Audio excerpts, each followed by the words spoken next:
OK. Test. Est-ce que le micro fonctionne? Yay, super. OK, donc bonsoir à tout le monde et un grand merci d'être ici ce soir pour cette soirée de clôture de la COP30 et des dialogues pour le climat. Donc avant tout, je souhaite reconnaître que nous nous sommes réunis sur le territoire traditionnel de la nation Kanien'kehá:ka et sur le territoire qui a été un lieu d'échange entre de nombreux peuples. Et cette reconnaissance nous rappelle que justement, toute action climatique s'inscrit dans un contexte de justice territoriale, sociale et historique. C'est aussi d'autant plus important de le rappeler aujourd'hui parce que c'est aussi ce qu'on a vu à la COP cette année. Une COP qui avait été annoncée vraiment en grande pompe par la présidence brésilienne comme une COP autochtone, qui a été une réalité un peu parfois décevante sur le terrain. Je ne vais pas vous voler les punchs aujourd'hui. On va avoir justement quelqu'un qui a beaucoup plus d'expertise et d'expérience que moi qui va vous en parler. Mais je tiens aussi à remercier chaleureusement la Maison du développement durable pour l'accueil de cet événement, ainsi que à tous et à toutes pour être ici aujourd'hui, donc en personne et en ligne. Je me permets aussi un petit mot personnel. Donc, c'est ma première COP en personne cette année. C'est pas la première que j'ai suivie de près, mais ça a été la première que j'étais en personne cette année. J'ai pu rencontrer plusieurs d'entre vous, donc très heureuse de vous voir. Aussi, donc, je suis contente de vous retrouver, que ce soit des visages familiers que j'ai rencontrés à Belém, aussi des nouvelles personnes curieuses, de mieux comprendre ce qui s'est joué là-bas, là où tous les pays du monde se rencontrent pour discuter de l'avenir du monde. Donc, vous le savez que les COP peuvent souvent sembler très lointaines, presque déconnectées de nos réalités quotidiennes. Les COP, donc justement, c'est pour ça que les dialogues pour le climat sont là, pour approcher de l'international du local et le local de l'international. Donc, c'est vraiment pour créer des ponts entre ce qui se joue à huis clos, parfois dans les salles de négociation, et nos réalités concrètes sur le terrain. Donc, ces dialogues-là, on ne les construit pas seuls. Ce travail collectif n'aurait pas pu être fait sans l'appui de nos partenaires, que je tiens à remercier chaleureusement. Donc, la Fondation David Suzuki, le projet de l'Arte climatique Canada, Oxfam Québec, la FTQ, le réseau Action Climat Canada, l'Université de Sherbrooke avec le Climatoscope, Copticum, l'Université de Montréal, SUCO et l'ACOSI. C'est beaucoup de belles organisations, sans lesquelles vraiment on n'aurait pas pu avoir cette belle édition-là avec ces 18 événements qu'on a eus, donc autant pré-COP et pendant la COP, donc des webinaires vraiment sur différentes thématiques qui suivent les thématiques de l'agenda de la présidence. Ce soir, on vous propose un moment de bilan, mais aussi de lien. On revient sur ce qui a marqué la COP30, sur les dynamiques qui sont déployées et aussi sur ce que ça signifie pour nous, pour nos communautés, nos organisations et notre engagement. On remercie aussi nos bailleurs de fonds qui rendent tout cela possible, donc la Fondation Trottier, le Fonds Solidarité FTQ et le CECI notamment. Pour nous accompagner dans cette réflexion ce soir, nous avons la chance de réunir 4 panélistes et une animatrice qui sont loin d'être à leur première COP. Ce sont des personnes qui connaissent très, très bien les négociations climatiques et qui suivent chacune à leur façon des dynamiques spécifiques au sein de ces espaces. Leur présence ici est précieuse pour rebondir, est précieuse pour nous aider à faire le point, à comprendre ce qui a bougé ou pas à Belém et à réfléchir à la suite. Donc, n'hésitez pas à poser vos questions pendant la période de questions à la fin ou même à rebondir sur certaines interventions, comme certains d'entre vous étaient présentes à la COP. Donc, alors, ce moment est vraiment là pour nous tous et toutes. Donc, enfin, après le panel, je vous invite à rester, à profiter des boissons offertes. On vous a donné, si vous ne les avez pas eues, merci d'aller à l'avant, 2 petits coupons pour des boissons. qu'on a vin, bière et boissons non alcoolisées. Pour aussi continuer avec les discussions entre nous. Donc, merci encore d'être là. Et je vais passer maintenant la parole à notre animatrice, Leila Kentav, coordinatrice stratégique à CANRAC Canada et cofondatrice de Black Eco Bloom, qui assurera la modération de cette soirée. Donc, merci encore d'être ici ce soir. Je vous souhaite une excellente soirée d'échange, d'écoute et d'inspiration. Ça va me faire plaisir de parler avec vous ici à la fin. Merci.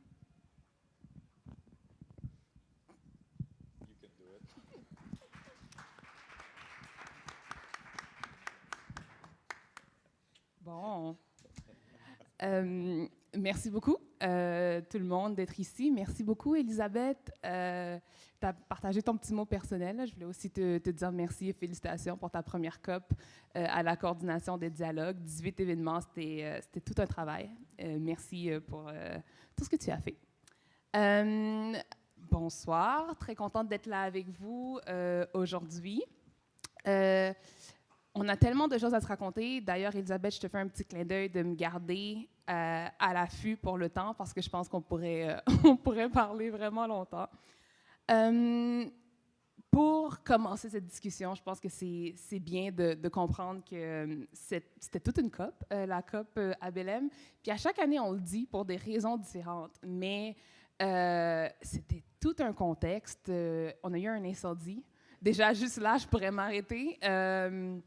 Mais on a eu un incendie, un feu, bon bref, du jamais vu. On a eu des textes de négociation, justement, qui disparaissaient, qui réapparaissaient. Même du point de vue humain, personnel, on a eu des personnes malades à en plus finir tout le long de la COP. Puis écoutez, ça fait partie du contexte quand même.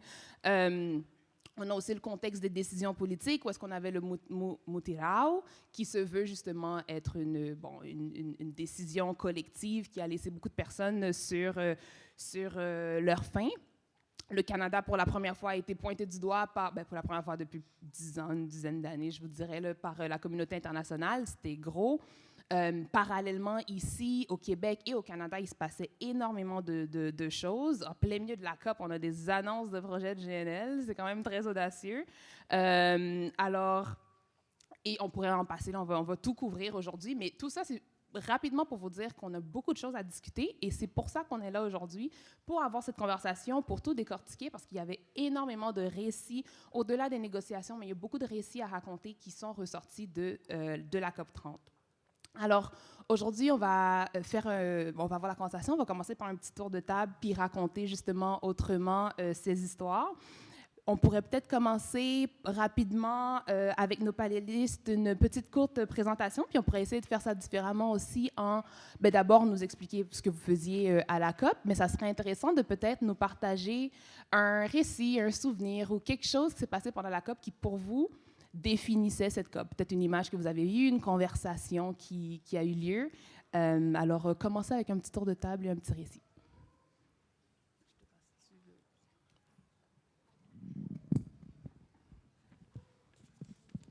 Super, je vais commencer. Je suis la geek de service ce soir. Je suis avec beaucoup de passion et d'intérêt les détails des négociations. Donc, mon souvenir ou mon moment marquant est un petit peu en lien avec ça. Mais d'une part, là, je suis ici parce que j'ai accompagné là, cet automne une délégation d'étudiants et d'étudiantes qui suivaient la COP à distance et qui ont appris toutes les complexités du régime climatique international là, depuis l'été dernier, en fait. Et donc, toute cette formation, qui est en fait un micro-programme en négociation climatique internationale à l'Université de Sherbrooke, a culminé par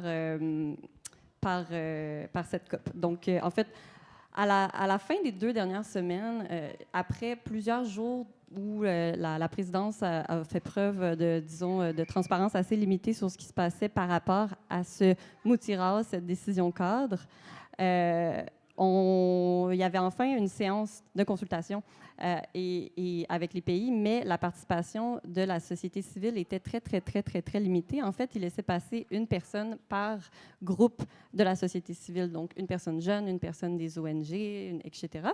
J'avais pas pu entrer, mais mes étudiants, eux, étaient en ligne et l'écoutaient à distance parce que la présidence avait oublié de dire à l'équipe technique de ne pas la diffuser en ligne.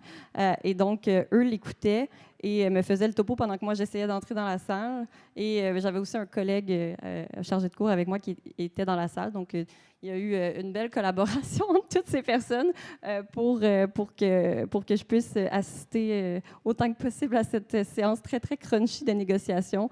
Puis justement, ça a été un moment de réel politique très fort parce que pendant cette séance-là, il y a eu plein de huddles, donc des regroupements de pays où les blocs étaient vraiment très clairs. Donc, pour moi, ça a été un moment chaotique, donc à l'image de cette COP à certains égards, mais aussi un moment enrichissant, stressant, bref, une belle métaphore de ce qu'est une COP. Merci, Andréane. Alors, tu t'es pas présenté, par contre, ton nom puis tout ça, fait que je vais essayer de le faire. Andréane Brazeau. Alors, moi, c'est Samy Della, je suis conseiller en environnement et transition juste à la FTQ, donc bonsoir tout le monde. Alors, moi, c'était ma 5e COP, celle-ci, ma première étant arrivée à Glasgow en Écosse.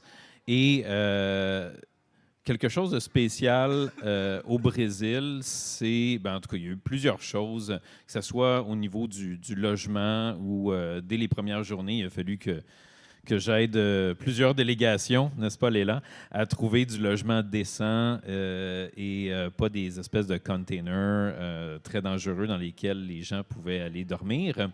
Ça a été une COP quand même qui a été, somme toute, très stimulante, contrairement aux 3 dernières auxquelles j'ai été, dans lesquelles on était dans des pays totalitaires ou autoritaires, où c'était une dictature soit militaire ou policière et autre. Et là, on se retrouvait enfin dans une démocratie. Fait que pour moi, le moment le plus marquant, ça a été vraiment la connexion qu'on a pu avoir durant la Marche des peuples, où on est sorti avec 70 000 personnes dans les rues de Belém, faire une vraie manifestation. Quand on regarde les manifestations après ça à Montréal, on se dit « My God, on fait des marches funèbres ». Là-bas, c'est coloré, ça danse, ça chante, on a du plaisir. Et surtout, on connecte avec l'émotion de chaque personne là-bas. 70 000 personnes dans les rues, c'est quand même synonyme d'une solidarité. Et pour moi, ça a été un fait marquant dans une COP qui se voulait d'être une COP de la solidarité avec les peuples autochtones, avec les communautés marginalisées, avec les pays, en voie de développement, avec toutes ces communautés-là qui se retrouvent dans des situations difficiles. Et d'avoir ce moment-là précieux pour connecter avec tout le monde, ça l'a vraiment donné une énergie supplémentaire qui a aidé à passer plus facilement à travers la 2e semaine par la suite, là. Donc, ce serait mon petit moment. Parfait. Donc, bonsoir. Moi, c'est Andréane Martel. Je travaille pour une organisation à Montréal qui existe depuis 75 ans qui s'appelle Mission Inclusion et qui est une organisation qui travaille au niveau de la justice sociale, de l'inclusion sociale. On travaille au Québec et à l'international et on a plusieurs initiatives qui sont à l'intersection des questions de climat, de protection de la biodiversité et d'égalité des genres et des groupes marginalisés. Donc, c'est dans ce contexte que moi, j'ai participé à la COP pour ma 2e fois. Donc, j'étais à la COP 29 l'année dernière à Bakou. Mission Inclusion est une organisation qui est accréditée comme observateur à la COP depuis 2 ans. Donc, ma 2e COP, moi, ce qui m'intéresse, c'est les questions d'égalité de genre, donc tout ce qui est en lien avec genre et climat. Et l'anecdote que je vais raconter est un peu le reflet pour moi de cette COP. Donc, c'est la dernière journée, le samedi. On est à la plénière finale où on va finalement adopter les textes. Et donc, le président de la COP passe à travers chacune des ententes. Et on est dans un moment un peu bizarre parce qu'on vient juste de faire face à un bris de procédure où on ne sait pas trop ce qui se passe. Pendant plusieurs heures, tout est en temps d'arrêt. On revient. Le président, finalement, sous quand même une certaine tension, adopte chacun avec son coup de marteau. Et là arrive le dernier texte qui est celui sur l'adoption du plan d'action sur le genre, qu'on appelle le GAP, le Belém Gap. Et là, le coup de marteau est frappé. Tout le monde applaudit, soupir de soulagement. Dans les groupes Signal, moi, je suis les groupes Signal de WGC, Women and Gender Constituency. Les groupes de femmes se réjouissent. Et là, dans la première minute qui suit, on a des tours de parole qui se prennent. Le premier est le Paraguay. Et le Paraguay prend la parole et commence à définir sa notion du genre, comme quoi le genre, c'est des hommes et des femmes biologiques.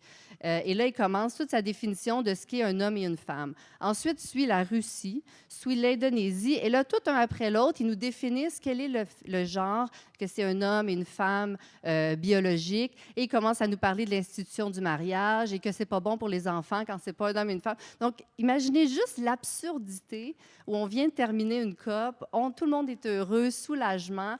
Et la première chose que ces États pensent dire, alors qu'on est tous en train de célébrer, c'est ces propos qui sont extrêmement homophobes et transphobes.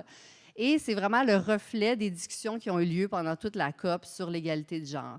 Donc, pour moi, ça a été un rappel que toutes ces questions sont sont fragiles, tout ce qui est la question des droits des minorités, et que la COP a été un instrument par certains partis pour tenter de les attaquer.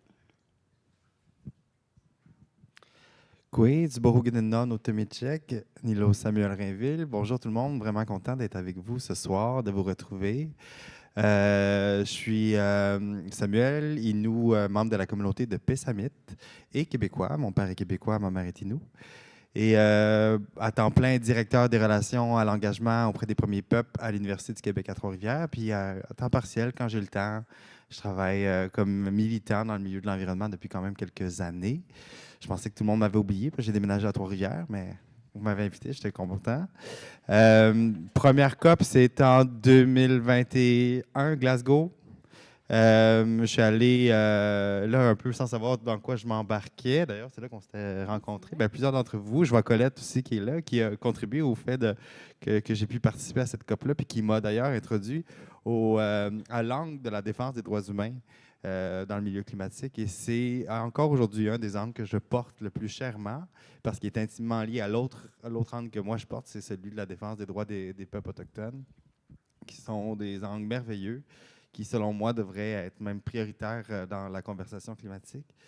Moment fort de la COP, ben, c'est le premier qui me vient à l'esprit. J'arrive le vendredi de la deuxième semaine, puis on apprend le matin que les gates sont fermés, on ne peut pas rentrer. Là, OK, première réaction, c'est de la déception parce que c'est mon premier matin. Moi, tu sais, les premiers matins, vous le savez, on est bien excités puis on a de l'énergie. Mais là, on ne peut pas rentrer. Mais j'apprends que c'est des défenseurs du territoire qui sont à l'entrée de la COP. Et là, tout d'un coup, OK, là, moi, je veux aller les rejoindre. Tu sais. J'ai cet appel très fort. Puis il y avait des gens qui réussissaient à rentrer par la sortie. Mais moi, l'action se passe là. Les grands leaders et porteurs de cette mission de défendre le territoire sont à la bonne place présentement. Ils sont en train de manifester leurs droits. J'arrive, je ne savais pas à quoi m'attendre. Un peu de peur quand même, parce que les plus gros fusils que j'ai vus de ma vie, je les ai vus à la COP. Des fusils d'assaut qui peuvent tuer un éléphant, là. Il y en avait partout. Puis là, tu te dis, OK, l'ONU projette ce genre d'image-là. Puis pour se défendre de quoi? Se défendre d'un groupe d'une douzaine de personnes autochtones habillées dans leur habit traditionnel, pas armées, évidemment, avec des enfants. Et là, tout d'un coup, là, je me rappelle pourquoi je viens à la COP. Puis je me dis, c'est pour ces gens-là qu'on vient à la COP. Puis ils ont d'autres choses à faire, hein? Là, je me souviens dans le taxi en partant vers Montréal, j'entendais à Radio-Canada, on les décrivait comme étant des perturbateurs. Ces gens-là ont autre chose à faire que venir perturber l'entrée de la COP. Là.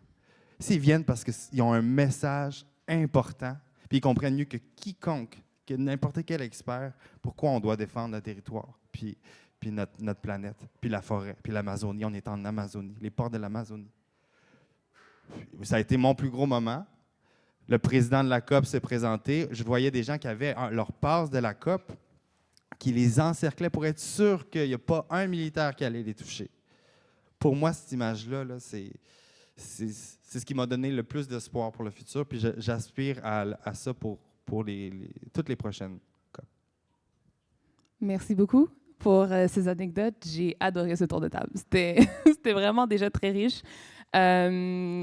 D'ailleurs, ton anecdote me fait rire parce que je me rappelle la journée que vous êtes arrivés. Nous, on organise des rencontres matinales et on s'attendait à vous accueillir là, ce premier matin. Puis là, j'ouvre mon LinkedIn. Première chose que je vois, c'est Samuel sur LinkedIn en train de faire un reportage de tout ce qui se passe. Bref, merci beaucoup.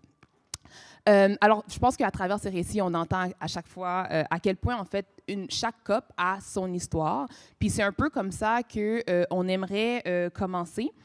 Puis l'histoire de la COP, on l'a entendu à travers les récits, fait que l'enjeu technique qui te donne accès, comme Andréane disait, accès à de l'information ou qui peut être à ton avantage. On a aussi la participation de la société civile. Andréane qui nous rappelle aussi à quel point les enjeux climatiques, c'est pas un enjeu isolé, mais qui est totalement transversal, avec aussi l'intervention de Samuel. Mais dans le contexte de cette COP aussi, il y a l'histoire pour arriver jusqu'au mois de novembre. On a la présidence, par exemple, qui raconte son histoire à travers ses intentions. On a aussi cette COP, en particulier, le fait d'avoir Lula comme président faisait très partie, en fait, du contexte parce que c'est quelqu'un qui inspire confiance, on avait de grandes ambitions aussi pour cette COP. Il y a aussi la présidence qui avait été minutieusement choisie. La COP 30 a aussi fait de grandes promesses. Tu sais, on avait la COP en Amazonie pour mettre de l'avant justement certains enjeux, dont l'adaptation. C'était aussi partagé comme étant la COP des peuples autochtones comme ancrage, comme Elisabeth nous le rappelle, puis comme Samuel l'a mentionné aussi dans les intentions. On a aussi le Mutirao qui voulait être une décision collective, mais bref, une approche différente et innovatrice. Alors, Andréane, avec toi, j'aimerais ça peut-être faire un petit retour rapidement sur les négociations. Tu t'es autoproclamé notre geek de la soirée, fait qu'on va en profiter. Si on recule un petit peu à la COP 28, où est-ce que pour la première fois, les pays ont accepté dans un texte justement l'idée de transition away from fossil fuel. Et ça, c'était pas nécessairement la fin des énergies fossiles, mais on était dans un tournant symbolique. À Bakou, on a eu notamment qui s'était présenté son histoire. À Bakou, c'était l'histoire de la COP de la finance. Et on a eu un nouvel objectif collectif de 300 milliards par an d'ici 2035, mais qui est resté bien en décalage de ce qu'on avait besoin. Je vois Samy secouer sa tête parce qu'il suivait très de près ce dossier. Alors là, on arrive à Belém, puis on a quand même un double héritage. On est en face justement un début de ce qu'on pensait être la trajectoire sur les énergies fossiles, et on avait aussi une espèce de frustration sur la finance. La présidence brésilienne, de son côté, avec le grand Mutirao, devait justement avoir une promesse politique qui bâtit justement sur ses acquis. Fait qu'avec ton regard justement de pédagogue et aussi d'analyste politique, j'aimerais ça que tu nous aides à comprendre justement cet aspect de la COP 30, l'histoire derrière ça. Quelles sont selon toi les grandes retombées de Belém autour des énergies fossiles, des dynamiques qu'on a vues, puis qu'est-ce qui ressort pour toi par rapport aux énergies fossiles? Oui, merci. Très bon résumé. Je vais approcher le micro. Donc, oui, je vais me présenter cette fois. C'est Andréane Brazo, mon nom. Cette année, c'était ma 7e COP, la 6e où je comprends quelque chose. Je tiens à le mentionner parce qu'une première COP, c'est toujours assez intense. Donc, oui, donc tu as très bien mis la table. En effet, là, l'histoire reprend après la COP 29, quand on a vu qu'on n'avait pas beaucoup...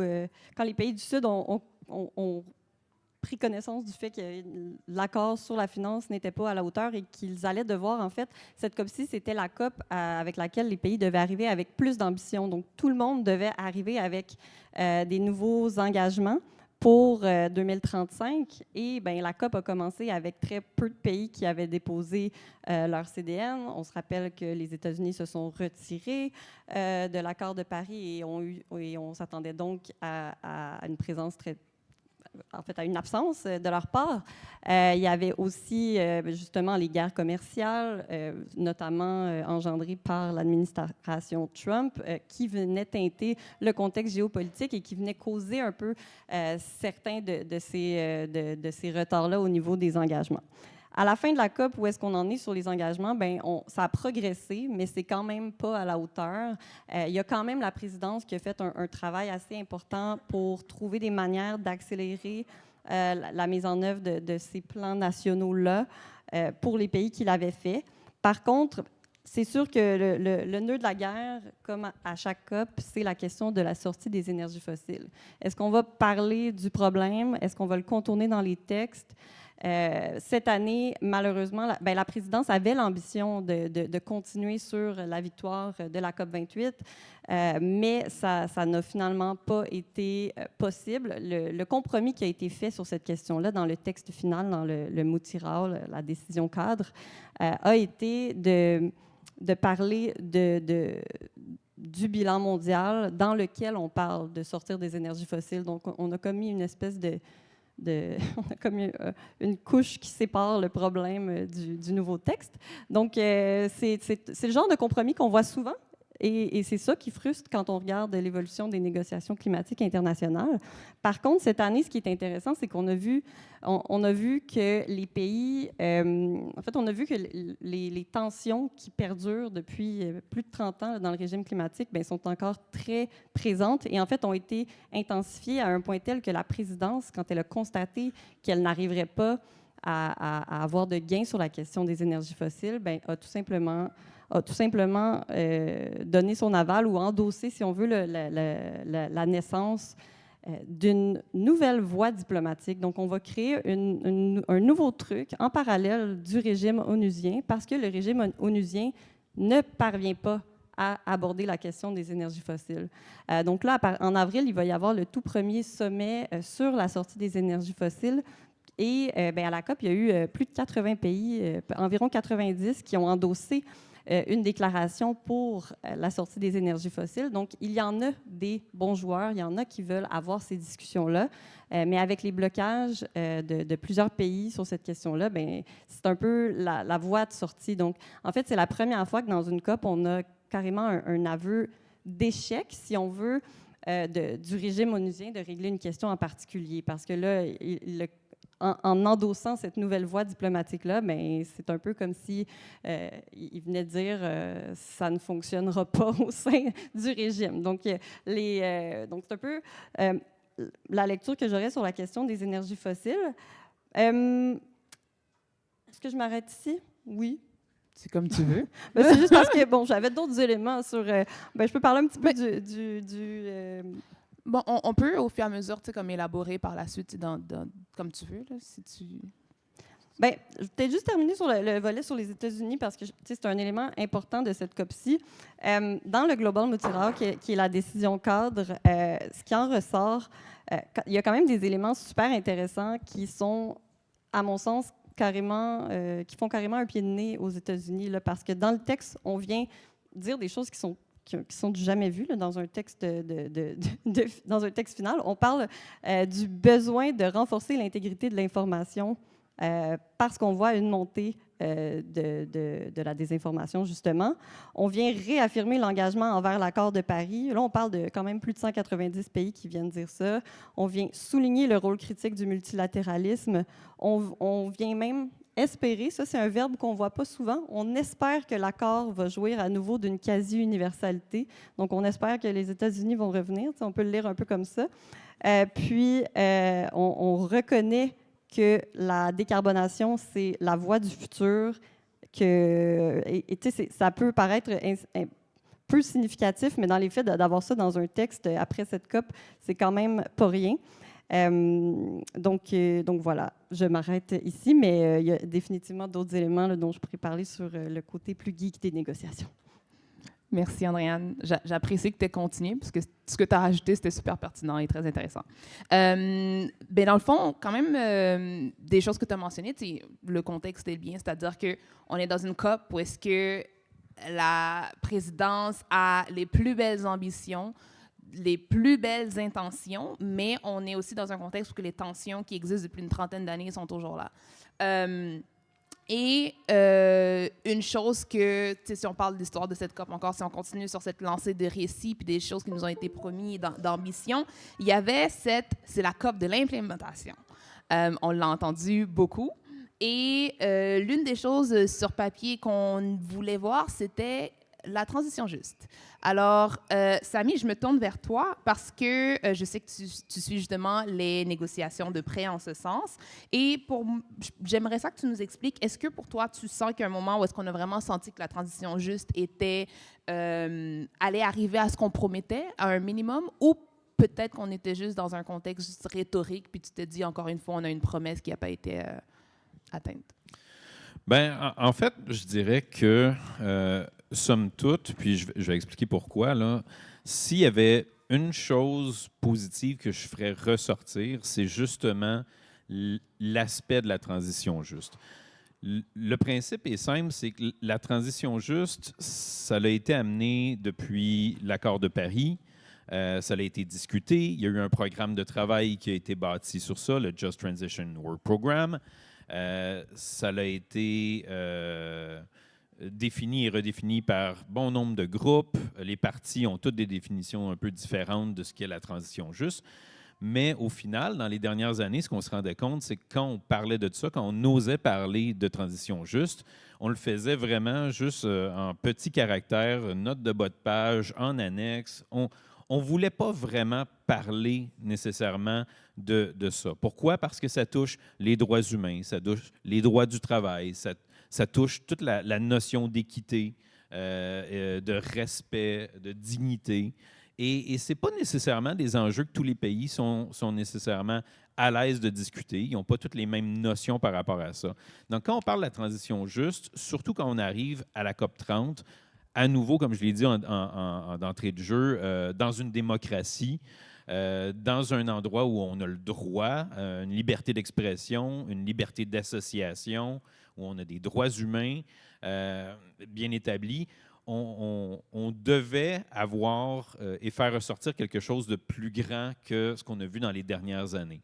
Et c'est là que la société civile a joué un rôle majeur, un rôle essentiel pour aller chercher une des plus grandes victoires, je dirais, en tout cas de mon vécu de COP, là, dans les 5 dernières années où j'ai participé. C'est-à-dire qu'on est arrivé sur le site avec pas juste des petits textes qu'on voulait donner à des négociateurs ou négociatrices à gauche et à droite. On est arrivé avec un plan de mise en œuvre, un plan de travail sur la transition juste qui s'appelle le Belém Action Mechanism, le mécanisme d'action de Belém, si on veut en français. Super traduction. Et ça, ce que ça voulait faire, en gros, c'est de jouer le rôle d'un arrangement institutionnel ou un mécanisme institutionnel qui rendrait transversal un peu les notions de transition juste à l'intérieur de pas mal tous les items là, de la Convention cadre. Donc, c'est-à-dire, le principe étant que, indépendamment de qu'est-ce qu'on fait ou de l'argent qu'on réussit à aller chercher, il va falloir qu'on mette en œuvre ça, qu'on mette en œuvre ces flux financiers-là, par exemple, à travers des mécanismes de transition juste.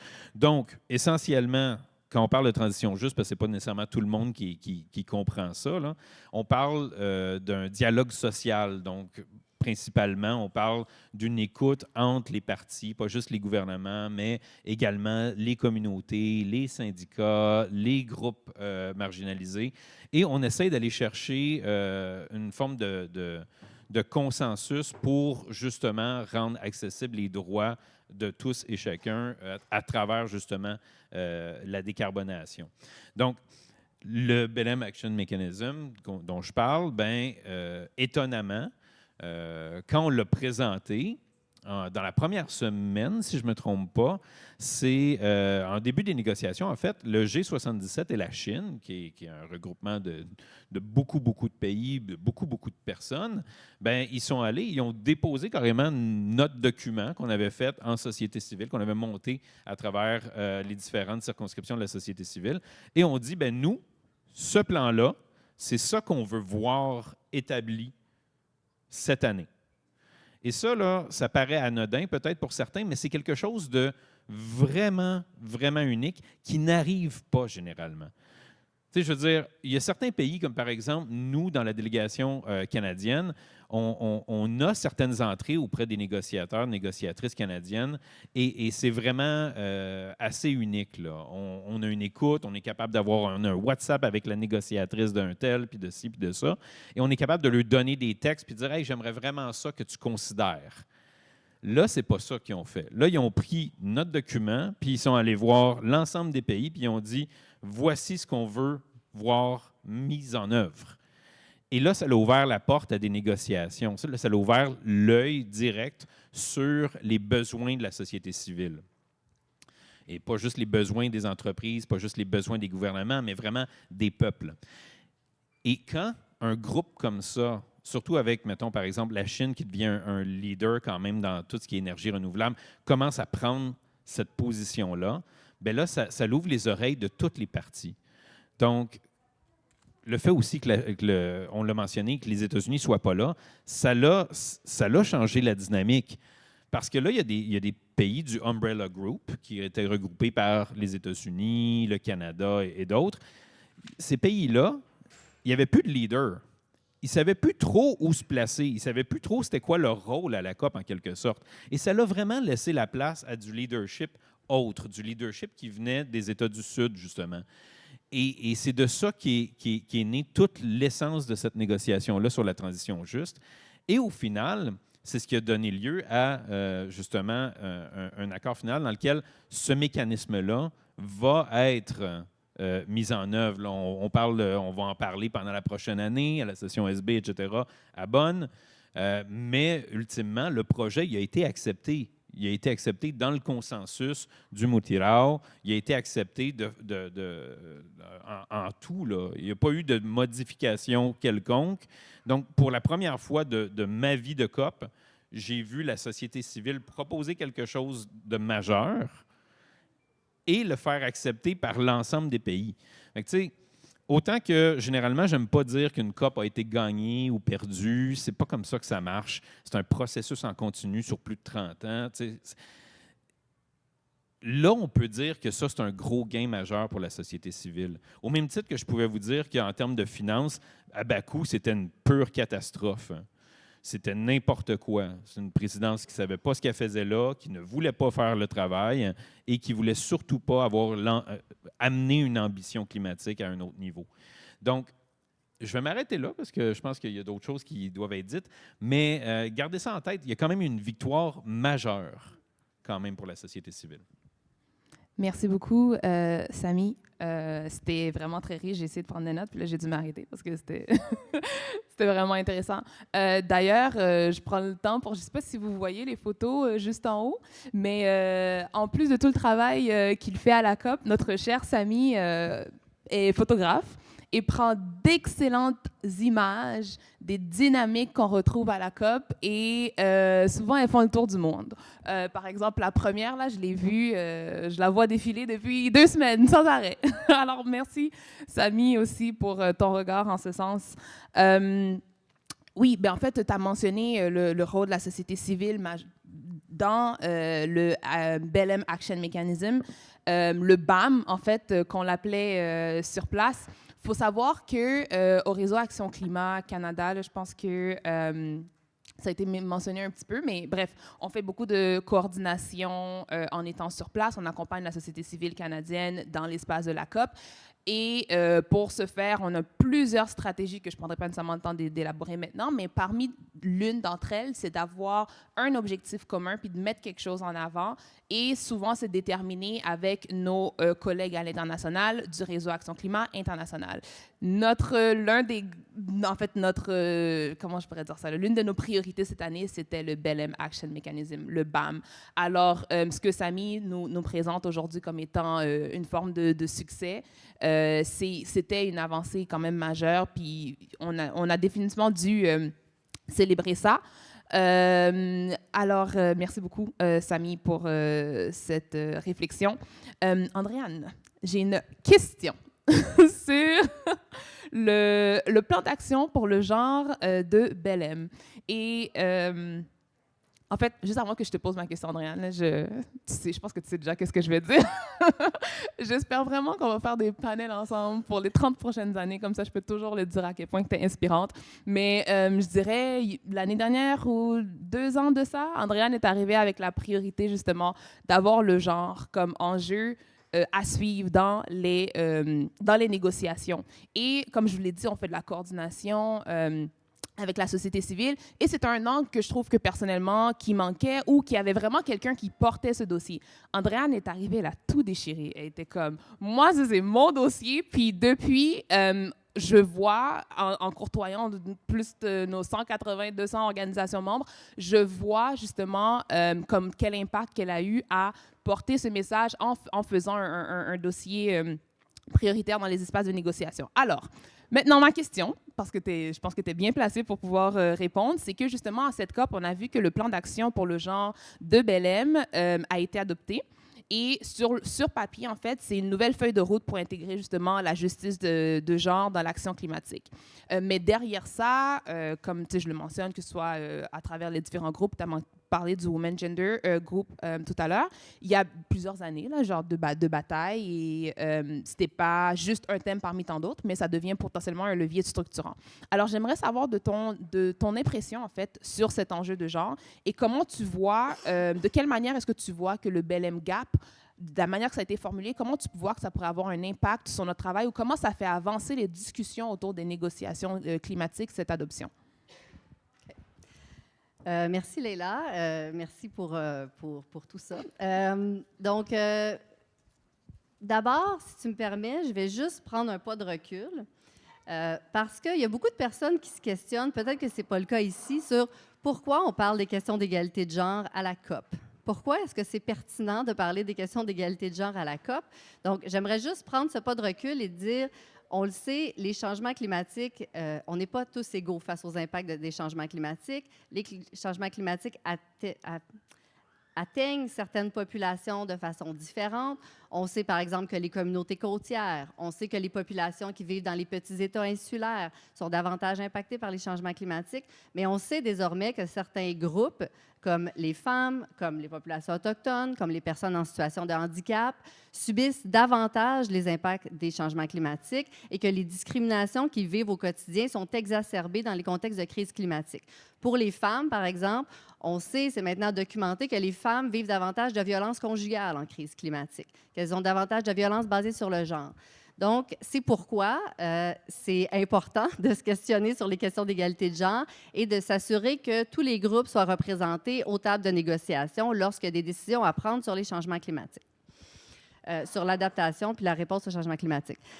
Donc, dans les COP, d'abord, la présence des femmes dans les COP est assez... Les femmes sont très sous-représentées. On parle de moins de 35 de représentation des femmes dans les délégations nationales et c'est un chiffre qui ne change pas depuis 4, 5, 6 COP. Donc, il n'y a pas d'augmentation, il n'y a pas vraiment de diminution.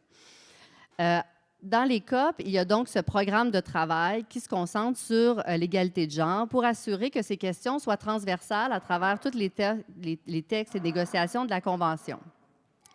Et donc, ce premier programme de travail sur l'égalité des genres a été adopté en 2014 à la COP 20 et visait justement cette intégration de la question de l'égalité des genres, visait à ce qu'on ait des données colligées sur l'égalité des genres, par exemple, par pays. Donc, il y avait tout un plan de travail, un plan d'action qui avait été développé. L'année dernière, à Bakou, on célébrait les 10 ans de ce programme et on l'a renouvelé pour un autre 10 ans. Et on a fait le bilan de ces 10 dernières années. Et donc, cette année, l'objectif de la COP 30 était d'adopter un plan d'action. Donc, justement, de passer à la mise en œuvre. Donc, un peu comme avec la transition juste, l'idée était vraiment dans l'opérationnalisation maintenant. Qu'est-ce que ça veut dire concrètement et quelle action on veut prendre dans les 5 prochaines années, dans les 10 prochaines années pour s'assurer qu'on fait des progrès au niveau de l'intégration du genre à l'intérieur de la Convention. Donc, toute l'année, les organisations de défense de droits, les organisations féministes se sont mobilisées, ont monté un plaidoyer, ont travaillé, que ce soit au niveau de SB Abon, mais il y a aussi eu des ateliers, notamment au mois de septembre en Éthiopie, pour développer le plan d'action qui allait être proposé et adopté donc à la COP 30. Dans ce plan d'action, on a des activités comme augmenter les délégations, la proportion de femmes dans les délégations, notamment des pays du Sud global. On a de s'assurer que tous les nouveaux chairs et membres de la Convention qui sont responsables de différents programmes de travail soient formés sur les mandats et les enjeux liés à l'égalité de genre. On a aussi des mécanismes de financement pour assurer la participation des femmes dans les différentes instances. On a de la formation au niveau du développement de plans climatiques au niveau national et de stratégies nationales qui sont sensibles au genre pour s'assurer que l'ensemble des pays intègrent dans leurs plans climatiques, dans leurs stratégies, l'égalité des genres de façon transversale, mais également qui colligent des données désagrégées par le genre.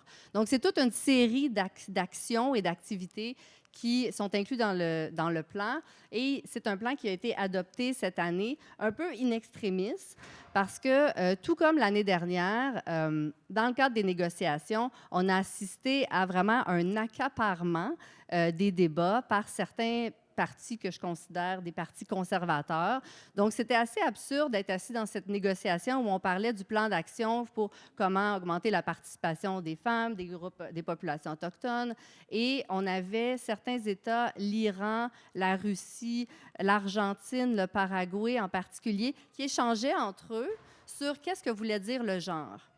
Et qui se disaient, bien, on ne veut pas parler de genre, on veut parler de sexe, et qui tentaient de limiter la portée du plan d'action et de limiter l'aspect contraignant du plan d'action, par exemple en disant, ceci s'applique juste aux pays qui ont déjà des politiques sensibles au genre. Donc, il y avait toute une série de stratégies pour faire en sorte que le plan soit le moins contraignant possible et, si possible, qui limite au maximum la définition du genre.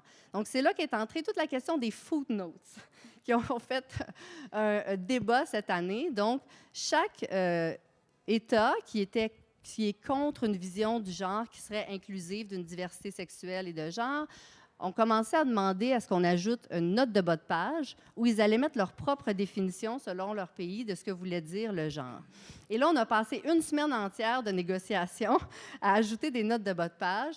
Donc, la deuxième semaine, il y a vraiment eu une mobilisation de la société civile, des organisations de femmes qui se regroupent sous le Women and Gender Constituency. Ils ont publié un article sur les notes de bas de page dans le Écho et là, c'est aussi, on retrouvait ce même enjeu, plus simplement dans le plan sur le genre, mais dans toutes les autres négos, à chaque fois qu'il y avait le mot genre, là, on proposait d'avoir une note de bas de page. Donc, c'est devenu une espèce de faux enjeu où, au lieu de parler du plan comme tel, puis de sa mise en œuvre, puis de son financement, puis d'avoir des mécanismes actifs, on s'est mis à focusser sur ce qui allait être inclus dans chacune des notes de bas de page. Bref. Finalement, le plan a été adopté sans aucune note de bas de page, donc ça, c'est un gain. Ça peut paraître ridicule, mais c'est un gain.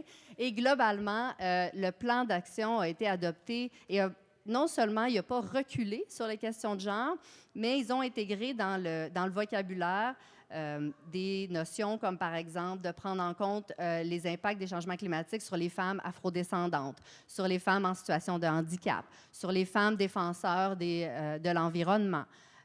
Donc, on sait que c'est important parce que de les nommer, ça les rend visibles et ça nous permet de documenter, d'analyser puis de mieux comprendre les enjeux sur ces populations spécifiques. Une des pertes dans ce plan, toute la notion de droit, donc à chaque fois qu'il était question de droits humains ou de droits environnementaux, tout ça a été retiré des textes finaux. Il y avait aussi, on demandait à ce qu'il y ait une reconnaissance que les changements climatiques ont un impact sur l'accès à la santé et aux droits sexuels et reproductifs, par exemple. Donc, ça a été retiré sous le libellé santé. Donc, tout ce qui a pu être dépolitisé, puis tout ce qui a pu, partout où on a pu enlever la notion de droit, ça a été fait, malheureusement. Mais il reste que le texte est quand même une victoire pour les groupes de défense de droits, pour les organisations féministes, puisque dans les 10 prochaines années, on a vraiment une feuille de route et on va pouvoir avoir des moyens, des mécanismes pour s'assurer que les différents partis donc, intègrent l'égalité de genre à travers leurs différents plans et à travers leurs stratégies. Merci beaucoup, Andréane. C'est drôle parce que ta dernière phrase dans ma tête, fait une belle transition vers la question que j'ai pour Samuel parce que tu parles d'avoir accès à des mécanismes qui permettent justement de mettre de l'avant le droit de tous. Et la COP 30, on a beaucoup parlé que ça devait être la COP autochtone parce que, bon, c'est en Amazonie. Et l'idée, c'était de mettre de l'avant les voix autochtones. Mais ta première intervention, tu nous parles de blocage de la zone bleue. Tu nous parles de menaces, d'actions, d'une espèce de montée, de créer une narrative de peur.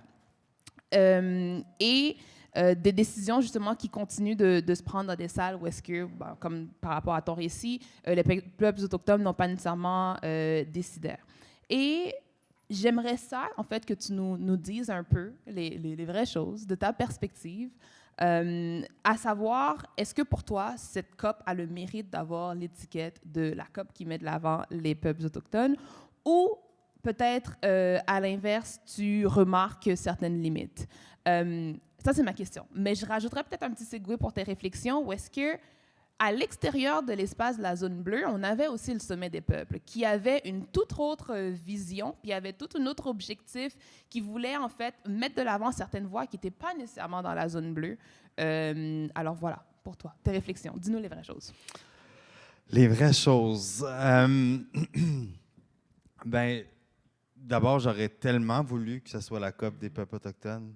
T'sais, quand je suis allé à Glasgow en 2021, je pense qu'on le savait qu'un jour, on aurait une COP en territoire autochtone. Puis je me disais, OK, mon retour dans cet univers-là se fera le jour où la COP aura lieu en territoire autochtone. Puis l'Amazonie, quelle forte image d'un territoire protégé depuis des millénaires par des défenseurs du territoire. Chose qu'on a entendue, Mutirao, un mot qu'on a entendu tout le long, est un mot en langue autochtone.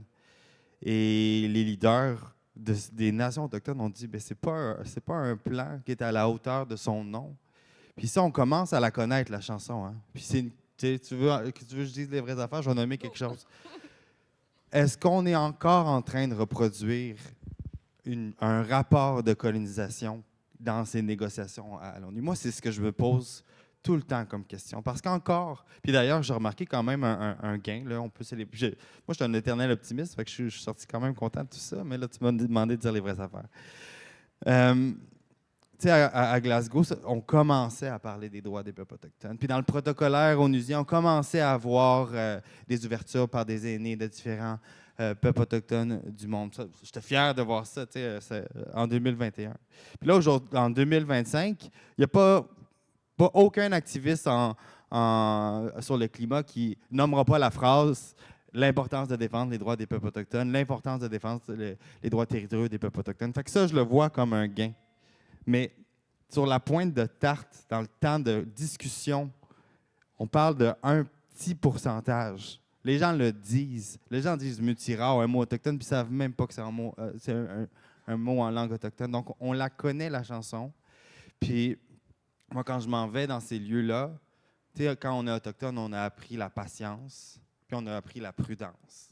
Donc, je suis avec vous, je célèbre cette transition juste, mais avec prudence puis avec patience, parce que je sais que la véritable inclusion du leadership autochtone ou même d'un mode de gouvernance ou de prise de décision autochtone est encore complètement fictif puis n'a pas de place dans les lieux encore à la COP.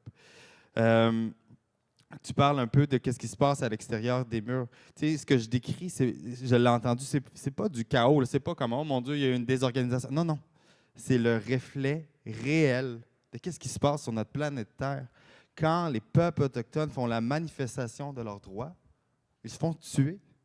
Les gens meurent. Regardez, il y a sur ces panneaux des victimes de leur droit à protéger leur territoire. Je veux dire, moi, c'est ce que je retiens de la COP, et cette montée de la militarisation n'est que le simple reflet que tout le monde a pu voir au grand jour. Puis on raconte après ça dans les médias que c'est de la perturbation autochtone. Vous avez tous vu l'homme qui est rentré dans un mur. On ne l'a pas vu en présence, mais vous l'avez vu, vous, dans les médias. Il va falloir qu'on commence à bâtir un narratif où les valeurs autochtones ont une force qui permet d'avoir une conversation qui parle des vraies affaires. Droits des femmes, droits des peuples autochtones. Je regarde cette photo-là, là. Elle est magnifique, félicitations. Puis je ne suis pas surpris d'apprendre qu'elle a fait le tour du monde. Pourquoi cette photo-là vient chercher toutes nos émotions en haut? C'est parce qu'on pense que c'est exotique de voir qu'elle porte son habit traditionnel? Non. C'est parce qu'on sait que dans ses convictions, dans son ADN, quand elle milite pour son territoire, elle milite pour ses droits à elle, les droits de sa famille, les droits de l'écosystème dans lequel elle habite, pour sa langue, pour sa culture. C'est même pas des gains en texte qu'on peut calculer, les gains qu'on veut avoir, nous, les peuples autochtones. C'est des gains concrets. C'est les terres de nos ancêtres qu'on veut voir protégées. Puis le jour que ça va être au devant de la conversation, ça va nous faire du bien. Une des plus belles victoires que j'ai vues pour moi à la COP, ça a été nommé quand même à quelques reprises, le Brésil a annoncé la création de 10 nouveaux territoires autochtones. Depuis que Lula est là, il y a quand même eu plusieurs créations de territoires autochtones puis de reconnaissance des droits territoriaux. Ça, c'est 20 là, pour les 10, là, c'est 20 d'aires protégées supplémentaires. Donc, non seulement c'est des gains de droits humains, puis c'est un retour, c'est l'essor aussi des nations autochtones, c'est de la réconciliation, mais en plus, c'est des solutions climatiques extrêmement tangibles qui ne sont pas dans de la technicalité, là. C'est noir sur blanc. Donc, c'est sûr que j'ai hâte que puis je suis complètement biaisé, puis je suis sûr que d'autres discours qui sont, en fait, ils sont tous importants. Puis je suis content de passer après Andréane parce que j'ai beaucoup appris du gap et de la place des femmes dans cette conversation. Mais il me semble que le jour où on va faire de la place à du leadership autochtone, puis que toute l'expertise de tout le monde soit mise au bénéfice de décideurs, de défendeuses du territoire autochtone, là, je vous garantis qu'on va se faire du fun à la COP puis que la conversation va être plus agréable. Puis oui, au sommet des peuples, mais c'était ça. Au sommet des peuples, c'est un retour. Là. On a vu le retour du sommet des peuples qui se fait en la marche. C'est vraiment la société civile qui règne avec sa façon de faire les choses qui est complètement différente que celle de l'ONU. Bon, j'ai moins participé aux conversations, mais des moments extrêmement forts. On pleure dans ces moments-là parce qu'il y a des gens qui font des témoignages tellement forts que tu te dis, ben pourquoi c'est pas elle qui préside la COP? Puis les textes qui ressortent, puis les demandes le manifeste là, qui a été remis au président, c'est une belle mise en scène, ça c'est parfait pour le président de la COP. Bien, est-ce qu'il y a réellement eu de l'influence sur les conversations? Puis si oui, bien, tous les grands gains qu'on a dû mettre de côté, puis les compromis qu'on a faits, bien, ils n'auraient pas été mis de côté. Mais pour ça, il faut qu'on décide, comme société civile, que ce narratif-là de force de cœur, de force de conviction, de force de valeur en lien avec la protection des territoires, bien, ça soit placé au cœur de toute conversation climatique. Merci beaucoup, Samuel.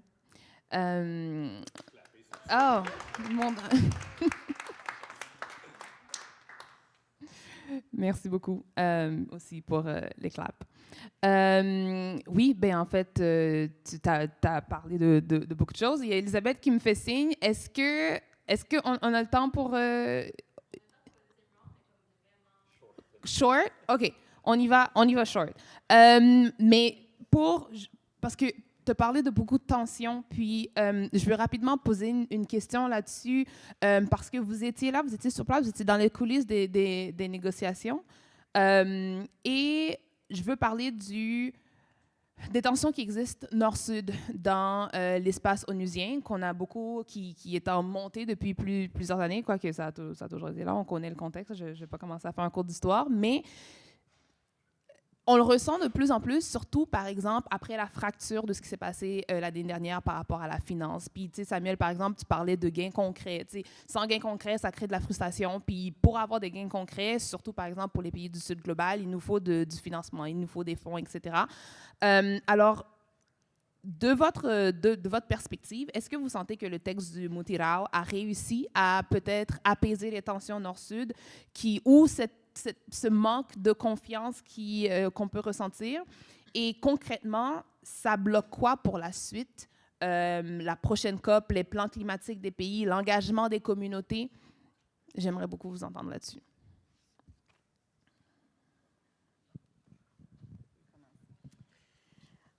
OK, donc d'abord, je veux quand même marquer la différence entre l'année dernière et cette année. Moi, l'année dernière, j'étais là jusqu'au dernier jour. Le dernier jour à Bakou, c'était apocalyptique.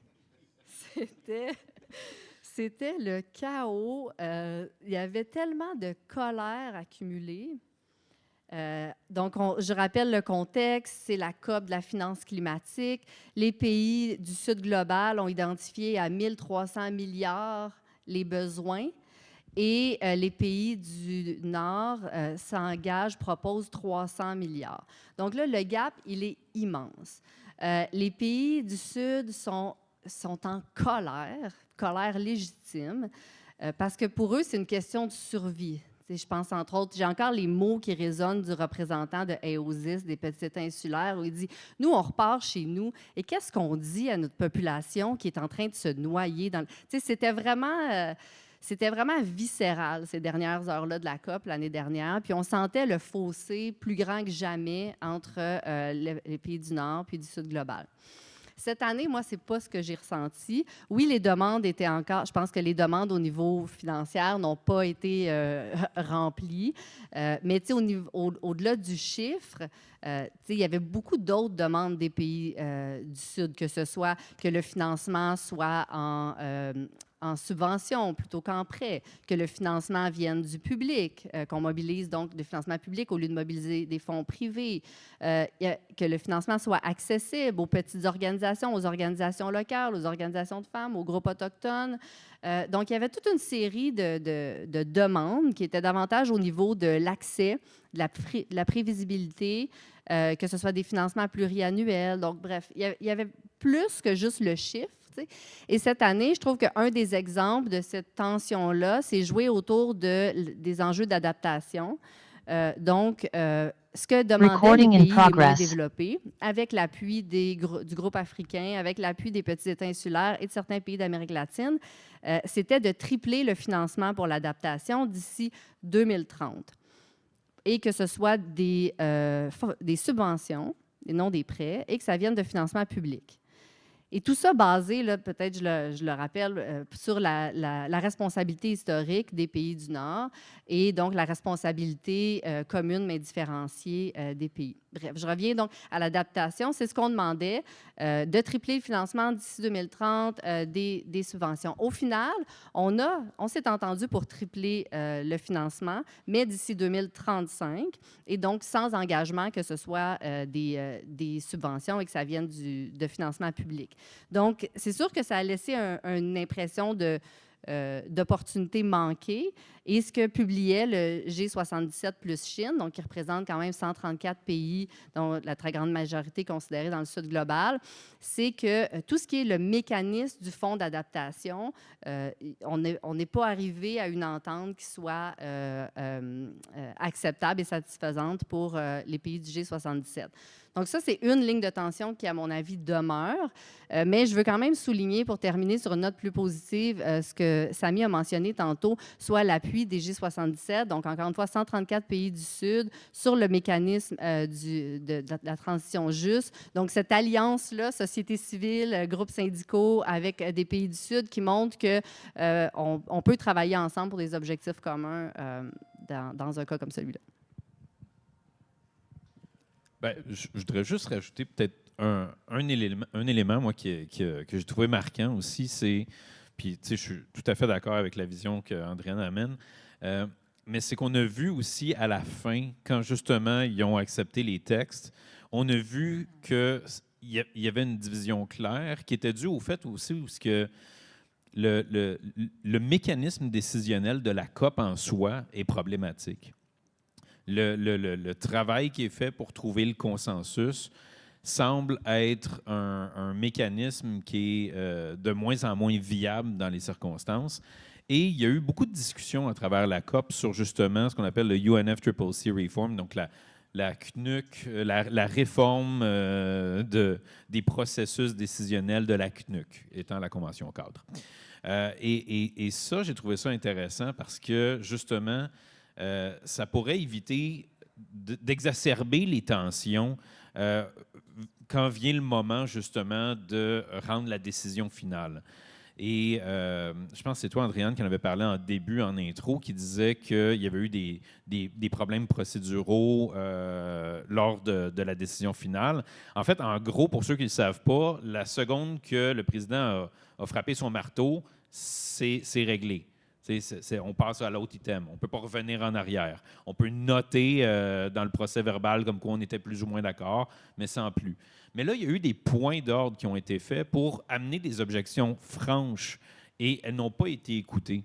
Et ces objections-là, elles ne sont pas venues du Canada, elles ne sont pas venues de la Russie, elles ne sont pas venues d'un pays riche, elles sont venues de la Colombie, elles sont venues je pense même l'Argentine en avait fait un.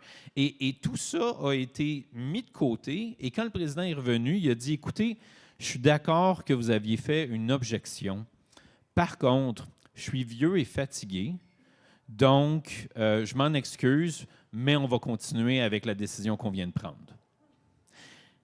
Et ça, pour moi, c'est quand même synonyme de ce clivage-là qu'il y a dans les tensions nord-sud, où ce que, même dans le processus de décision qui devrait être non biaisé techniquement là, de la Convention-cadre, on voit qu'il y a une espèce de game qui se joue là aussi pour ne même pas noter les objections de certains pays. Et là, on parle d'une présidence brésilienne, là, donc techniquement, il aurait dû être un peu plus à l'écoute. Là, donc, je fais écho à ce que tu disais, Samuel, justement, sur la question de est-ce que c'était fait juste pour une mise en scène, par exemple avec le manifeste ou pas? Bien, tu sais, moi, j'ai l'impression que ça, c'était une mise en scène aussi pour juste pouvoir passer à autre chose, puis que c'était ça, dans la tête de la présidence, le consensus. C'est juste l'élément que je voulais rajouter par rapport à ce que tu disais. Merci beaucoup. Elisabeth, n'hésite pas à me faire signe, parce que là, je tombe dans un sujet que je sais que ça va nous faire parler. On parle justement, on parle de division, on parle de travail pour trouver un consensus, puis c'est tough. Alors, peut-on parler de qu'est-ce qui se passe au Canada puis au Québec? Je pense que juste le contexte, cette COP a été particulièrement tendue pour le Québec et pour le Canada et pour le travail qu'on avait à faire sur place. Je vais vous laisser quand même élaborer là-dessus, mais on arrive à Belém avec, autant pour le Québec que pour le Canada, de nouveaux ministres.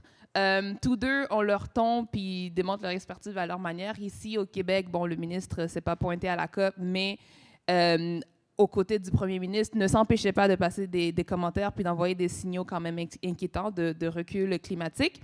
On avait la nouvelle ministre du Canada sur place qui a peut-être du rattrapage à faire sur ces dossiers parce qu'on n'a pas vu le leadership qu'on a connu dans les dernières années.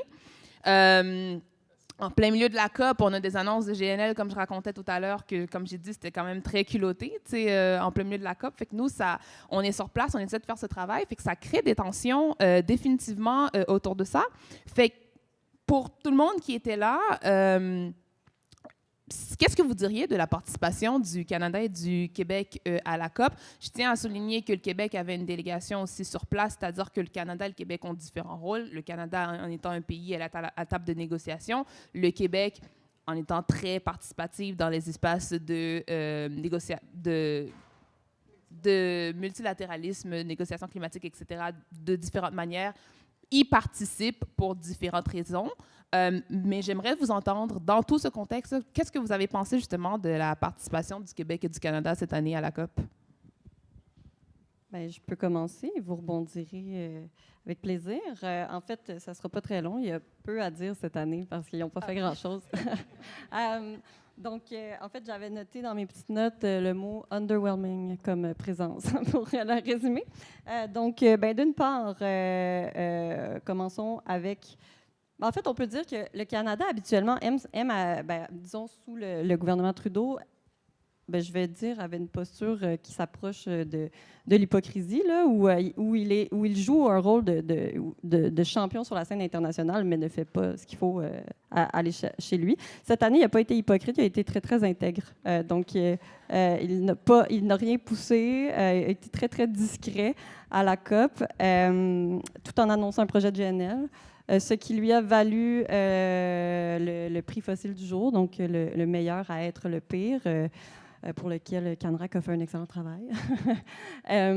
Donc, c'est à peu près ça pour le Canada. Je pense que le seul élément d'intérêt, c'est qu'ils ont adhéré à une déclaration sur l'intégrité de l'information en lien avec les changements climatiques, qui est somme toute une bonne nouvelle, mais après ça, évidemment, comme pour tout, il va falloir que ça se traduise en action. L'autre élément, du côté du Québec, c'est ça, il y avait une très forte présence de la société civile cette année, surtout de jeunes. Par contre, c'était la première fois que le ministre n'était pas sur place depuis très, très longtemps. Puis pourtant, on sait que par le passé, qu'un ministre de l'Environnement ou qu'une ministre de l'Environnement aille à la COP, c'est très, très formateur pour eux. Donc, cette année, notre ministre n'a pas jugé important d'aller se former sur les questions climatiques comme à l'habitude. Puis là, j'ai pu... En effet, en effet. Puis quelques jours avant la COP aussi, on se rappelle son patron, le premier ministre, avait dit qu'il comptait mettre sur pause la transition. En fait, ce qui est dommage avec la présence du Québec cette année, en fait, il n'y a pas eu d'annonce. D'habitude, ils ont toujours au moins un petit quelque chose à annoncer, des partenariats à relancer, tout ça. Cette année, ça a été très, très discret. Les fonctionnaires étaient là, étaient sur place, puis ils montraient une volonté à parler avec la société civile. On a beaucoup dialogué avec eux, mais eux, en ce moment, de toute évidence, ont les mains liées là, par l'absence de leadership du côté de leur patron. Et l'autre petit élément que j'ajouterais, c'est surtout que c'était vraiment en contraste avec d'autres États infranationaux qui étaient sur place. Puis là, on peut bien sûr parler de la Californie et Gavin Newsom, le gouverneur, là, qui est arrivé comme une massue à la COP là, pour faire... lui aussi était là pour faire un pied de nez au palier supérieur. Donc, la Californie et bien d'autres États, le Nouveau-Mexique, Washington, qui étaient sur place pour vraiment venir dire les États-Unis sont encore là. On est encore là, on veut agir, on est motivé. L'action climatique ne s'arrête pas parce que notre palier fédéral ne fait rien. Et c'est une posture que le Québec aurait pu adopter et a choisi de ne pas adopter. Donc, je vais m'arrêter sur ça. D'autres réflexions? Peut-être rapidement, moi j'ai vécu un peu le jour de la marmotte à la COP avec le gouvernement du Québec. À Glasgow, en 2021, on parlait de la première fois de la création d'un comité aviseur jeunesse sur le climat. Qu'on a réussi à amener. Ça a créé quand même une belle mobilisation. On avait le soutien de tous les partis, puis qu'on a réussi à ramener ici au Québec pour que ça soit adopté à l'unanimité à l'Assemblée nationale. Belle victoire, moment très fort pour la jeunesse. Bon, ça fait 4 ans de ça. Fait que, et le comité toujours pas présent, toujours pas construit. On a ramené cette question-là à nouveau au Québec. Ça a été noté dans un calepin. Alors, on verra pour la suite. Oui, ça se peut très bien.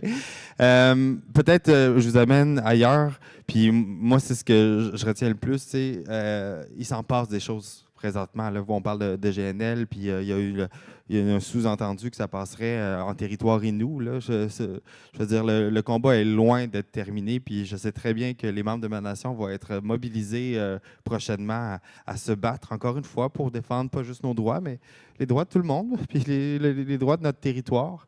Dans les moments forts pour moi aussi à la COP, il y a eu un moment qui semble peut-être anodin, puis on n'était pas tellement, il y en a quelques-uns qui sont venus, mais il y a un chef d'une communauté ontarienne, en Ontario, c'est-à-dire, mais une communauté autochtone, a annoncé la création de la deuxième entité et personnalité juridique de la nature. Donc, c'est un chef qui a annoncé que leur lac, qui joue un rôle central au niveau de l'alimentation, puis un rôle culturel aussi, avait maintenant cette deuxième reconnaissance là, suite à la première étant la rivière Magpie. Et pour moi, ça, encore une fois, c'est des actions idéologiques extrêmement fortes. Puis, qui en a entendu parler ici? Et pourtant, ils ont fait une conférence de presse à Radio-Canada, là. Ça a été annoncé, mais personne n'est au courant de ça. Mais encore là, si on développait un narratif dans lequel ces grandes victoires-là qui mettent de l'avant le leadership des nations autochtones, on développerait une idéologie qui a de l'impact au Québec. Là. Les droits de la nature, là, avec la collaboration des nations autochtones, c'est concret, c'est tangible. Si on commençait à développer ça, on aurait tout un pan du droit qui pourrait nous aider dans nos luttes climatiques. Puis je termine avec ça. Hier ou avant-hier, quand le premier ministre rencontrait l'Assemblée des Premières Nations. 73 chefs des communautés autochtones ont signé une alliance pour contrer la création d'un dépotoir nucléaire sur une rivière autochtone, Chalk River, qui est au Québec, à Québec, une communauté autochtone d'ici. C'est 73 leaders qui prennent leurs responsabilités. Vous en voulez là, des leaders qui prennent, puis des politiciens qui prennent leurs responsabilités? 73 chez les nations autochtones. Qui est au courant de ça? Il faut qu'on soit tous là à les suivre et à dire, ce combat-là, là, ils vont le gagner. Il faut juste qu'on décide de s'y allier. Moi, j'y crois, là. J'y crois. Ben, moi, je veux juste rajouter quelque chose sur ça. D'un, oui, j'étais au courant, parce qu'on est co-signataire à la FTQ de la demande de moratoire sur la gestion des déchets nucléaires à Chalk River, justement. Et je pense que je veux juste faire un rebond sur ce que tu dis, parce que 73 chefs, c'est imposant, c'est important. Et samedi passé, on était 50 000 personnes de la société civile dans les rues, et il y avait du monde de partout de la société civile.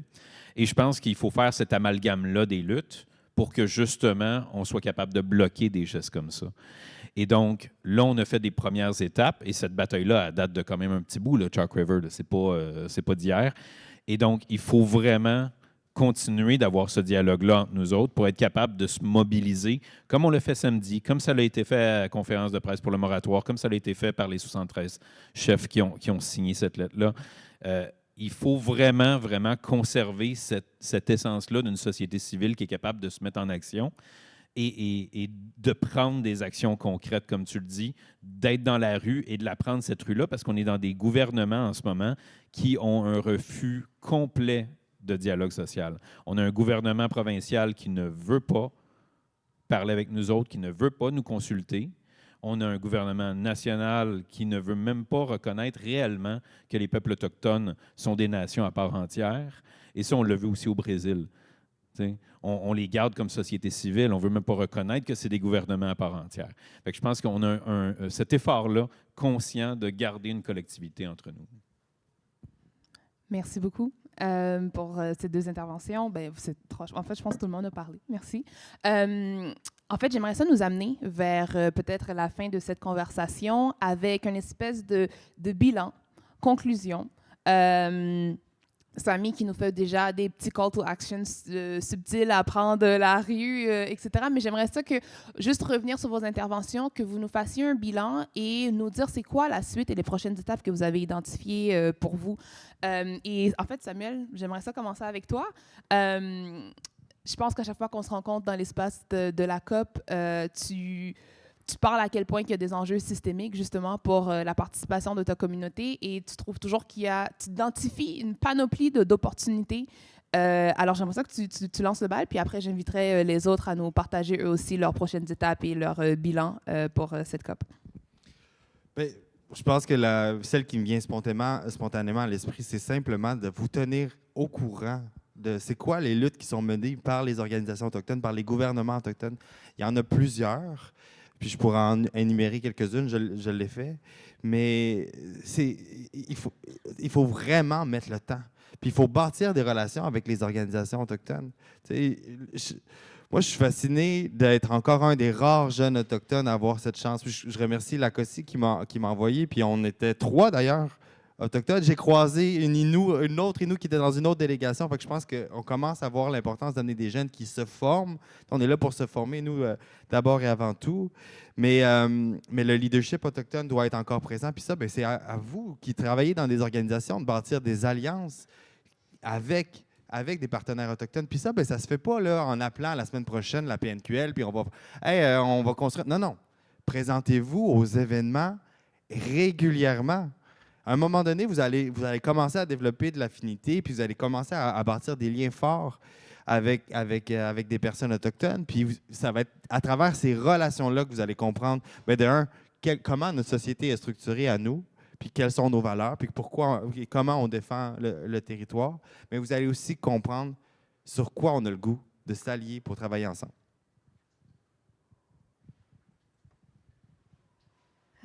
Donc, un petit mot de la fin. Donc, d'abord, je veux dire que le plan d'action qui a été adopté à Belém sur le genre, c'est un gain. C'est une victoire, mais ce n'est que le début. Ça veut dire qu'à chaque année, on doit s'assurer que ce plan, il a les ressources nécessaires, que les différentes organisations ont accès, que les différents partis intègrent effectivement l'analyse de genre, colligent les données au niveau national pour s'assurer que c'est vraiment effectif. Ensuite, si je reviens peut-être ici au Québec et au Canada, tu l'as nommé tantôt, les questions d'égalité de genre dans la lutte au changement climatique n'étaient pas nécessairement sur le radar de beaucoup d'organisations au Canada. Et j'aurais envie d'appeler les personnes qui sont dans cette salle, qui nous écoutent, qui travaillent au niveau de la lutte au changement climatique, de réfléchir à la façon dont, dans votre travail, vous pouvez vous assurer d'inclure les besoins, les expériences des personnes qui sont marginalisées, des groupes qui sont marginalisés, et comment ces personnes-là peuvent être davantage inclus dans la lutte au changement climatique, puis dans le travail que vous faites au quotidien. Et je ne me suis pas prononcée sur la question de nos gouvernements, mais je ne sais pas si vous avez suivi, mais dans les derniers jours, les 2 dernières semaines, le gouvernement Carney a remis en question sa politique étrangère féministe. La politique étrangère féministe, c'était, pour moi, comme féministe, c'était vraiment une fierté, je dirais, sur la scène internationale, parce qu'on a été un des premiers États dans le monde à avoir une politique étrangère féministe. Et maintenant, on voit une vague de gouvernements qui ont des stratégies de politique étrangère féministe. La France, par exemple, vient juste d'en adopter une. Et que le Canada remette en question cette politique à un moment aussi crucial où les droits des minorités sont aussi fragilisés et attaqués. Pour moi, c'est vraiment une préoccupation. Donc, j'espère qu'on ne va pas s'en aller dans cette direction. J'espère qu'on va maintenir puis qu'on va mettre la pédale encore plus dans le fond. Mais je crois que si on continue avec cette politique, que ça peut nous positionner le Canada comme leader sur la question de l'inclusion puis de l'égalité dans cette lutte. Donc, voilà.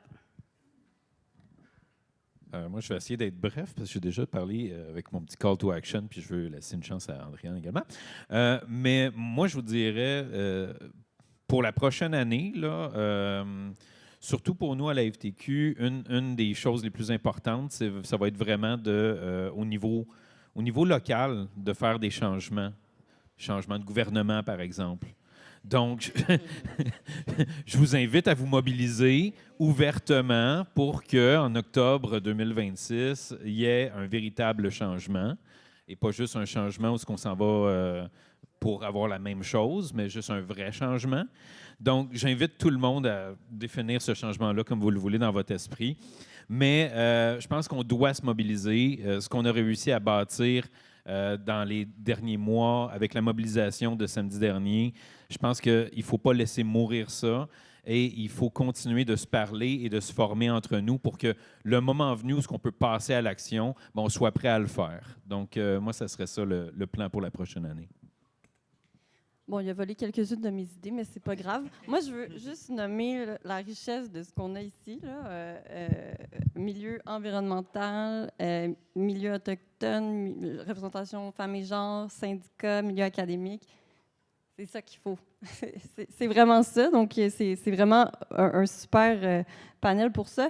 La transition, elle est en marche, qu'on le veuille ou non, que nos gouvernements le veuillent ou non. Puis, en fait, c'est de continuer à les pousser pour s'assurer qu'on n'est pas à la traîne, qu'on reste à l'avant parce que c'est nous qui allons écoper. C'est tout le monde. Je veux dire, on le voit déjà. Puis, les COP ne vont pas nous sauver, mais elles peuvent, dans une certaine mesure, puis on l'a vu ce soir, faire avancer certaines choses. Donc, après ça, c'est à nous de ramener ça chez nous, puis de faire avancer les choses à notre manière, à notre échelle, dans notre milieu, en respectant notre énergie. C'est quand même l'élément que je trouve important qu'on ne dit pas assez.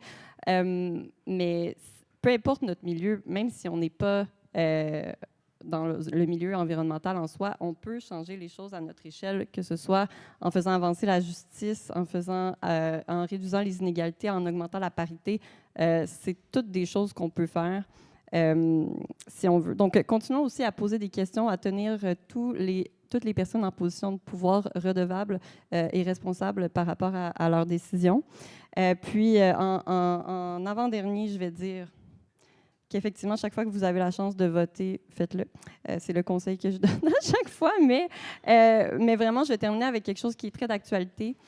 En ce moment, le gouvernement du Québec est en train de réviser sa cible, en fait, d'évaluer la possibilité de réviser sa cible de 2030, une cible qu'on sait qui est déjà insuffisante. Et donc, c'est important de lui faire savoir que la population veut qu'elle soit maintenue. En ce moment, ben, je vais faire de la promotion pour une action qui est disponible en 2 clics là, sur le site du CQDE, donc du Centre québécois du droit de l'environnement. Vous pouvez écrire au ministre et à la commission pour dire que vous voulez que la cible soit ambitieuse et à la hauteur de ce que le Québec peut faire et devrait faire. Donc, si vous ne l'avez pas encore fait, sur les réseaux sociaux du CQDE, vous pouvez trouver facilement le lien vers l'action. Donc, voilà. Merci beaucoup à vous pour ces réflexions. Je pense que ça vaut, même si on est un petit peu à la traîne, je pense que ça vaut quand même la peine de prendre quelques questions. OK, super. Ça, c'est ma partie préférée. Bien, quoi que vous étiez super intéressant. Mais les questions aussi, c'est très stimulant d'entendre ce que vous avez à dire. Alors, peut-être que je ne sais pas si on pourrait avoir de l'aide pour passer le micro, mais on pourrait peut-être commencer... je vous lance la balle. À quoi pensez-vous? Avez-vous des questions pour nos panélistes ou des réflexions?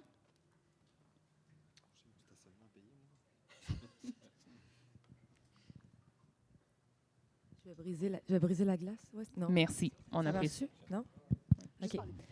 Oui, Emmanuel Leclerc, de la délégation de la FTQ à la COP. Moi, je vais rebondir sur ce que tu as dit à la fin. Puis tout ce que vous dites, c'est que je pense qu'il faut qu'on reste unis, puis il faut qu'on reste en contact.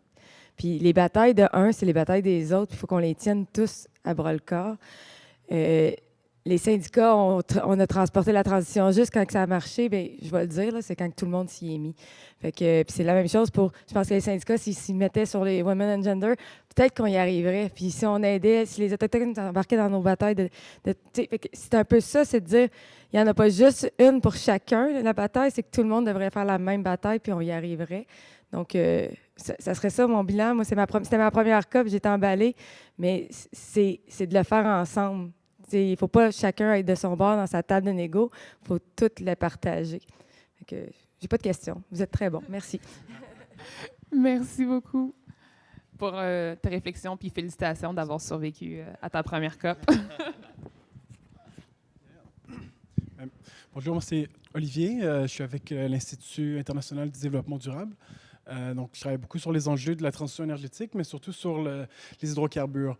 Donc, ma question, c'est faire ça, surtout pour Andréane en particulier, mais j'invite les autres panélistes à répondre aussi. Donc, moi, de mon côté, je surveille beaucoup l'expansion de l'industrie pétrolière avec une infolette qui s'appelle Carbon Minefield. Et puis, probablement, avant la question, je remets en doute potentiellement un peu l'intention de la gouvernance, de la présidence de la COP, de vraiment vouloir mettre un roadmap en place. Maintenant que la COP est finie, peut-être on peut en parler un peu plus ouvertement, que le Brésil a des plans d'expansion de gaz, de pétrole de 20% d'ici 2030, avec une échéance à très court terme. Donc, malgré toutes ces expansions-là, c'est un peu difficile d'intégrer les enjeux du gaz, du pétrole au sein du CNUC à cause de comment les émissions sont enregistrées. C'est seulement les émissions territoriales vraiment qui vont être comptabilisées dans les NDCs. Alors, c'est pour ça que les pays exportateurs bénéficient de cette hypocrisie-là, dont le Canada bénéficie aussi énormément, lorsqu'ils ont des plans d'expansion du pétrole. Donc, c'est une bonne chose que je pense que on se tourne plutôt dans d'autres types de plateformes comme celle en Colombie qui va avoir lieu très bientôt, en avril. Donc, ma question, c'est qu'est-ce qui aurait dû se passer en Colombie pour qu'on se retrouve ici en mai, quand il fait soleil, les terrasses sont vertes à Montréal, pour dire que ça a été un succès? Donc, est-ce que vous croyez qu'il doit être mis en place? Puis qu'est-ce qu'on peut faire pour faciliter le bon succès de cette conférence-là? Donc, qu'est-ce qui doit se passer pour que le premier sommet de la Colombie soit un succès? Oui, effectivement. À mon sens, en fait, ce qui devait émerger de cette COP-ci, c'est un peu des lignes directrices, une espèce de cadre, un roadmap, là, dans le fond, une feuille de route, sur comment on va faire la sortie des énergies fossiles. Est-ce qu'on l'intègre dans les CDN, les contributions nationales des pays, qui va la faire en premier? Tout ça, c'est toutes des questions qui ne sont pas encore répondues parce qu'on ne l'aborde pas. On l'aborde très, très peu dans les négociations. Donc, c'est vraiment d'avoir des balises claires sur ce que ça va être comme ça va ressembler à quoi une transition hors des énergies fossiles dans chaque pays. Après ça, il y aura nécessairement pas une seule recette. Les enjeux de transition juste vont nécessairement, je ne sais pas si vous avez prévu y aller, mais vont nécessairement devoir être incluses et tous les autres enjeux aussi, là. Fait que pour moi, c'est de commencer à mettre tous les groupes les plus ambitieux ensemble pour vraiment avoir des discussions sur le comment. Et si on commence à discuter de ce comment-là, sur comment on va sortir des énergies fossiles, bien, ça va être du progrès.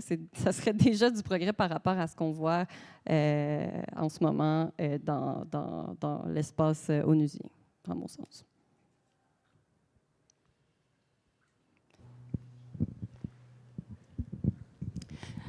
Bonjour vous cinq. Je veux juste partager avec vous que quand on ne va pas à la COP, ce que vous venez de partager avec nous, c'est d'autant plus enrichissant et super important parce que vous êtes au cœur quand vous y allez, puis vous êtes capable de partager dans vos différents domaines. Et c'est intéressant aussi, comme vous le dites, d'être tous dans des domaines plus ou moins différents et de pouvoir connecter ensemble et de partager ça. C'est vraiment précieux. Mais comme plusieurs l'auront se rendu compte, je suis d'Amnesty International. Ce n'est pas juste une exposition que vous avez là. C'est des gens à qui vous pouvez écrire pour donner de l'espoir. Et c'est sûr, je parle pour ma paroisse, mais c'est du monde pour qui vous travaillez. Si vous êtes tous dans le milieu environnemental, vous êtes des militants, c'est des gens pour qui vous travaillez à la base. Puis vous avez ici un défenseur qui est mort pour avoir défendu l'environnement. Je veux juste vous dire que vous pouvez leur donner de l'espoir à leur famille, à eux autres, en écrivant des petits mots. Il y a des cartes en avant. Vous pouvez le faire aujourd'hui, physiquement, mais en ligne, vous pouvez le faire en vous rendant sur amnesty.ca. Puis samedi, on a notre grand événement où vous pouvez tout le monde ensemble pour écrire des cartes. Donc, je vous invite. Il y a de la musique en même temps, ma chorale aussi. Je fais ma petite promo en même temps. Mais je vous le dis, c'est un call to action. Il faut être dans la rue, mais ça aussi, ça sert à quelque chose. Je vous le dis tout de suite. Moi, pour être en lien avec des défenseurs de tout genre, à peu près tous les jours, savoir qu'il y a des gens qui pensent à eux et que leur lutte a du sens, c'est important. Donc, je vous remercie d'avance si vous le faites. Merci. Je pense qu'on a le temps pour une dernière question, s'il y en a une.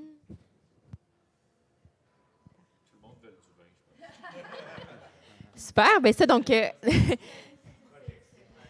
n'en voyant pas, je vais simplement remercier encore une fois vraiment comme tous nos panélistes et également notre animatrice, mais également toutes les personnes ici présentes. Donc, tu sais, on parlait de jeunesse, mais aussi on parlait de, tu sais, Andréane a fait la mention à quel point c'était important d'avoir des gens vraiment de tous les différents horizons. Puis c'est ça, les dialogues pour le climat, les dialogues pour la biodiversité également. C'est vraiment de réunir les différents secteurs de la société civile ensemble pour qu'on dialogue ensemble de la transition socio-écologique qu'on doit faire. On parlait aussi de jeunesse. J'aimerais simplement mentionner qu'on a comme 2-3 aussi délégués jeunesse qui sont présents en plus de Samuel, présente.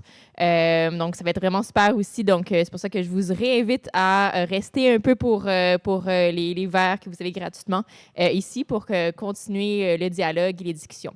Donc, merci encore une fois à tout le monde. Puis, profitez bien. Voilà, mais juste avant que vous vous leviez, je voudrais vraiment qu'on donne des applaudissements à Elisabeth qui a coordonné les dialogues pour le climat comme une dingue tout l'automne. Vraiment, c'est un travail colossal qu'elle a fait en très peu de temps. Fait que...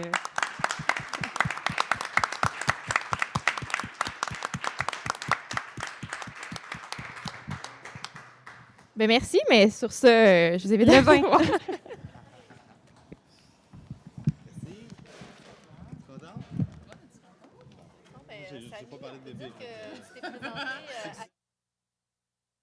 Recording stopped.